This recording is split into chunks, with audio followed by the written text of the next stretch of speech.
നമ്മൾ ഈ പ്രവചനം നടത്തിയിരിക്കുന്ന മാധ്യമങ്ങളുടെ രാഷ്ട്രീയ ചായ്വ് ഭയന്നിട്ടാണോ അല്ല അത് നമുക്ക് പറയാൻ പറ്റത്തില്ല. അത് ഇതിനോട് കൂട്ടി വായിച്ചേ പറ്റൂ. അപ്പോൾ അതുകൊണ്ട് കേരളത്തിനെ സംബന്ധിച്ചുള്ള ശ്രീകുമാർ സാർ പറഞ്ഞ പോലെ അവർ കഴിഞ്ഞ പലതവണയായിട്ട് തന്നെ കേരളത്തിൽ അക്കൗണ്ട് തുറക്കും, തിരുവനന്തപുരത്ത് തുറക്കും, തൃശ്ശൂർ തുറക്കും എന്നൊക്കെ പറഞ്ഞ് അവർ പ്രവചനങ്ങൾ നടത്തുന്നുണ്ട്. പത്തനംതിട്ട എനിക്ക് ചിരി വരുന്നു പറയുമ്പോൾ, കാരണം പത്തനംതിട്ടയോട് ചേർന്ന് കിടക്കുന്ന അവിടെ സ്ഥലത്താണ് ഞാൻ താമസിക്കുന്ന പാല, കാരണം പൂഞ്ഞാറൊക്കെ ഞങ്ങളുടെ നാടിനടുത്താണ്.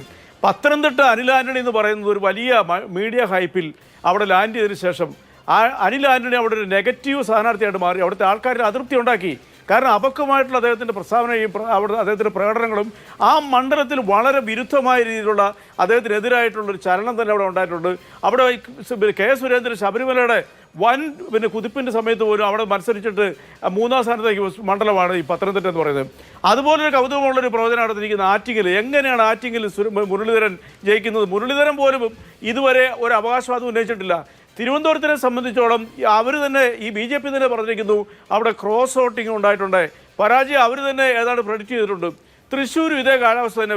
ബഹുമാനപ്പെട്ട കെ മുരളീധരൻ അവിടെ പറഞ്ഞൊരു പ്രസ്താവനയുണ്ട്, അതിൽ നിന്ന് തന്നെ സുവ്യക്തമാണ് അവിടെ സുരേഷ് ഗോപി 3ാം സ്ഥാനത്ത് പോകും. തൃശ്ശൂരിനെയൊക്കെ പൾസ് മനസ്സിലാക്കാൻ നമുക്ക് വളരെ വ്യക്തമാകും.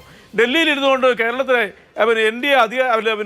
സീറ്റ് ഉറപ്പിക്കുന്നൊക്കെ പറഞ്ഞു കഴിഞ്ഞാൽ ഞാൻ ഈ പറഞ്ഞ പോലെ തന്നെ അത് BJP വിധേയത്തോട് തന്നെ ഉള്ള ഒരു പ്രൊഡിക്ഷനായിട്ട് കാണാൻ പറ്റുള്ളൂ. ഞാൻ നേരത്തെ പൂർത്തീകരിക്കാത്ത ഒരു പ്രധാനപ്പെട്ട കാര്യം എനിക്ക് പറയാറുണ്ട്.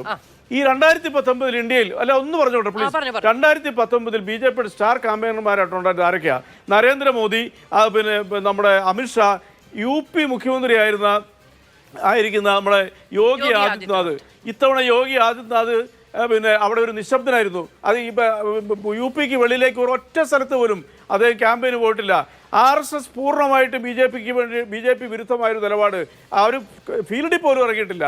അതുപോലെ തന്നെ ആദ്യഘട്ടത്തിന് ശേഷം ബഹുമാനപ്പെട്ട നരേന്ദ്രമോദി ഇൻ്റലിജൻസും എല്ലാ സംവിധാനങ്ങളും കയ്യിലുള്ള ബഹുമാനപ്പെട്ട ഇന്ത്യയുടെ പ്രധാനമന്ത്രി അതിനുശേഷം എടുത്ത നിലപാടുകളൊക്കെ ഈ രാജ്യം ചർച്ച ചെയ്തതാണ്. അന്തർദേശീയ മാധ്യമങ്ങൾ പോലും ചർച്ച ചെയ്തു. രാജ്യത്തെ മതവിദ്വേഷത്തിലേക്കും വിഭാഗത്തിലേക്കും നയിക്കത്തക്കരിതിൽ 10 വോട്ടിന് വേണ്ടി അദ്ദേഹം പറഞ്ഞ വാക്കുകളൊന്നും ഞാനിവിടെ ആവർത്തിക്കുന്നത് നമുക്ക് എല്ലാവർക്കും അറിയാം. എന്തുകൊണ്ടാണ്? അത് ഭയം കൊണ്ട് തന്നെയാണ്. ഇനി ഏറ്റവും കൗതുകം ഒറ്റ കാര്യം കൂടെ ഒരു സെന്റൻസ് പറയത്തുള്ളൂ.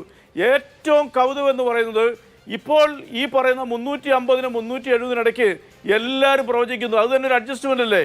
ഞാൻ ഉറപ്പിച്ചു പറയുന്നു, ആർക്കും ഭൂരിപക്ഷം കിട്ടാത്തൊരു പാർലമെന്റ് റിസൾട്ടായിരിക്കും ഇവിടെ വരാൻ പോകുന്നത്. അവിടെ ഇന്ത്യ മുന്നണിക്ക് ഒരു വലിയ മുന്നേറ്റം ഉണ്ടാവും. നേരത്തെ പല വിദേശ മാധ്യമങ്ങൾ റിപ്പോർട്ട്